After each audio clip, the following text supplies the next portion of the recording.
Police FIR என்பது விசாரணையின் தொடக்கம். உதாரணத்துக்கு இப்ப நம்மள யாராவது ஒருவர் அநீதி இழைக்கப்பட்டிருக்கும், போலீஸ் ஸ்டேஷனுக்கு போறோம், அங்க போய் சொல்றோம் நான் அநீதி இழைக்கப்பட்டுள்ளேன், எனக்கு இதெல்லாம் நடந்தது, சம்பந்தப்பட்டவங்க மேல நீங்க ஆக்ஷன் எடுங்க, எங்களுக்கு நியாயம் வேணும் அப்படின்னு சொல்லி போய் கேட்கிறோம் அப்படின்னா வாயால் சொல்வதை ஏற்றுக்கொள்ள மாட்டார்கள். முதல்ல நீங்க சொல்றதை எழுதி கொடுங்க, கம்ப்ளைண்டா கொடுங்க, அதுதான் நாம் கொடுக்கும் புகார்.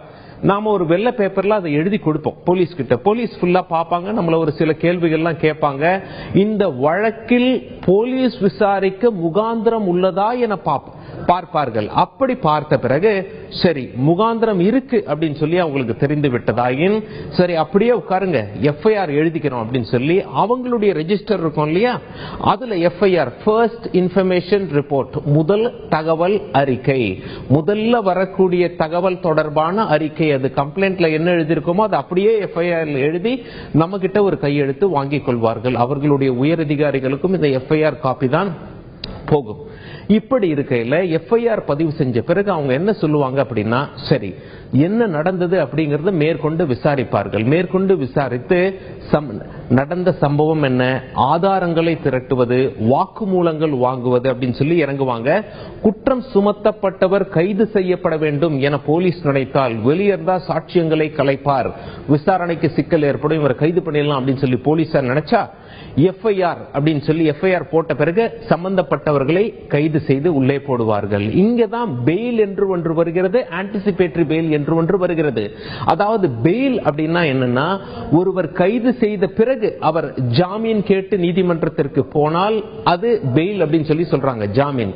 கைது செய்வதற்கு முன்பாக என்ன கைதே செய்யக்கூடாது, போலீசார் எம்எல்ஏ எஃப்ஐஆர் போட்டிருக்காங்க ஆனால் கைது செய்யக்கூடாது அப்படின்னு சொல்லி நினைக்கிறவங்க ஆன்டிசிபேட்டரி பெயில், முன் ஜாமீன் என ஒன்று கேட்டு நீதிமன்றத்தின் கதவுகளை தட்டுவார்கள்.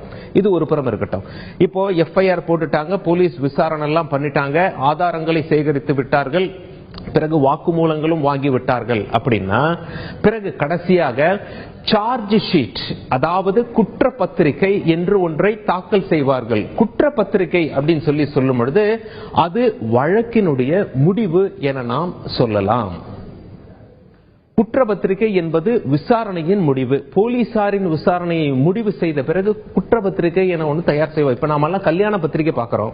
கல்யாண பத்திரிகையில என்ன இருக்கு, மணமகன் மணமகள், கல்யாணம் நடக்கும் நேரம் இடம் இதெல்லாம் இருக்கு. குற்றப்பத்திரிகையை எடுத்துக்கொண்டால் என்ன குற்றம் நடந்தது, எங்கே நடந்தது, யார் சம்பந்தப்பட்டிருக்கிறார்கள், யார் இந்த குற்றத்தில் பாதிக்கப்பட்டவர், குற்றம் புரிந்தவர் யார் அப்படிங்கிற தகவல்லாம் இருக்கக்கூடிய பத்திரிகை தான் குற்றப்பத்திரிகை. ஆங்கிலத்தில் சார்ஜ் ஷீட் என அழைப்பார்கள்.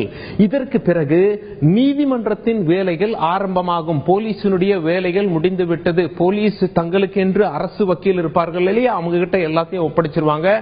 நீதிமன்றத்தில் வழக்கின் விசாரணை தொடங்கி நடைபெறும்.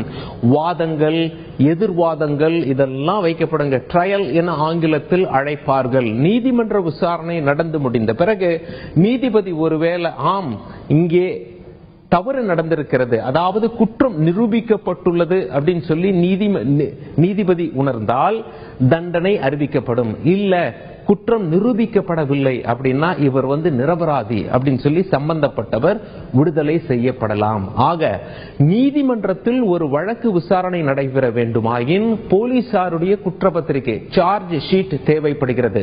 முதல்ல பதிவு செய்யறது எஃப்ஐஆர், போலீசார் கடைசியா பதிவு செய்யறது குற்றப்பத்திரிகை, பிறகு நீதிமன்ற விசாரணை, பிறகு நிரபராதியா குற்றவாளியா என நீதிமன்றம் அறிவிப்பது. இதுதாங்க ப்ராசஸ். எஃப்ஐஆர்ல இருந்து சார்ஜ் ஷீட்ல இருந்து ஒருவர் குற்றவாளி நிரபராதியா அப்படின்னு சொல்லி அறிவிக்கும் வரையில்.